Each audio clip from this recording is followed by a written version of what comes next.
দুই পৃথিবী কিসের চাহিদায় ঘর ছাড়া,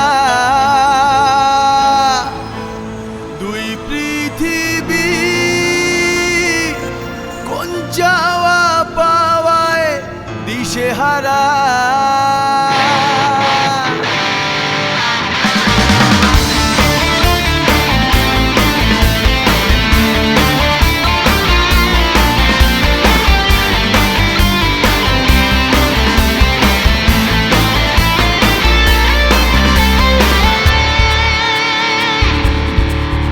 এই ভাঙা চোরা বুক নিয়ে, অবাধ্য অসুখ নিয়ে, স্বপ্নে রাখা মুখ চলেছে খুঁজে।